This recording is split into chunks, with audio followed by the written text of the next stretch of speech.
अमित शहांसोबतच्या भेटीवर सुनील तटकरेंनी प्रतिक्रिया दिल्या। राज्यात 288 जागांवर महायुती म्हणूनच निवडणूक लढणार, कुठेही मैत्रीपूर्ण लढत होणार नाही असं सुनील तटकरेंनी म्हटलंय। अमित शहांनी आगामी निवडणुकीबाबत मार्गदर्शन केलंय। मुख्यमंत्री पदाबाबतच्या प्रस्तावाच्या चर्चेचं वृत्त मात्र फेटाळलंय अशी देखील माहिती आता समोर येते।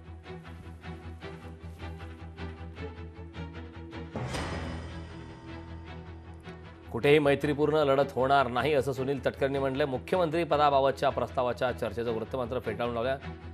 अमित शहांसोबतच्या भेटीवर खासदार सुनील तटकरे यांनी आता प्रतिक्रिया दिली। राज्यात 288 जागांवर महायुती म्हणूनच निवडणुका लढणार अशी प्रतिक्रिया रायगड लोकसभा मतदारसंघाचे खासदार सुनील तटकरे यांनी दिली। आगामी काळातल्या लोकसभा निवडणुका आहेत, त्या अनुषंगाने जागा वाटपाच्या चर्चा होत आहेत। अजित पवार यांच्या पक्षाला राष्ट्रवादीला नेमक्या किती जागा मिळणार, मुख्यमंत्री नेमका कोण असणार, रोज नवनवीन चर्चा, दावे प्रतिदावे समोर येत असताना अमित शहांसोबतच्या भेटीवर सुनील तटकरे यांनी मात्र प्रतिक्रिया दिली।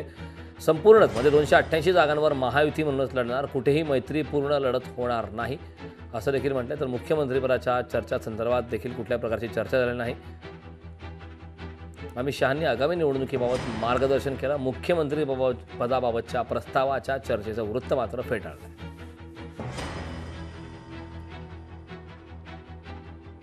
बिलकुल हे दादांत खोटं आहे। कुठल्याही जागेवरती मैत्रीपूर्ण लढती वगैरे हा विषय कालच्या बैठकीमध्ये त्या ठिकाणी नव्हता। महायुती 288 जागा महायुती म्हणूनच लढणार आहे। माझा असं मत आहे की या मैत्रीपूर्ण लढतीला काही अर्थ नसतो। मग एका ठिकाणी मैत्रीपूर्ण लढत झाली, मग शेजारी का नाही, मग तिकडे का नाही, मग तिकडे का नाही, काही त्याला त्याचा बेस राहत नाही।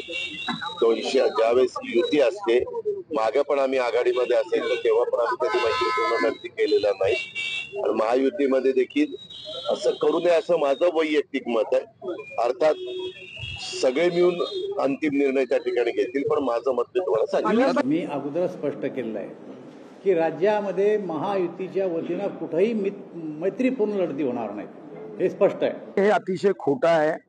आता गणेश उत्सवाचे दिवस आहे, गणपती बाप्पा मोरैया आणि अशा दृष्टांना सद्बुद्धी द्या असं खोटं बोलण्याचं जे काम करताय ना, यांना देवानी सद्बुद्धी द्यावी।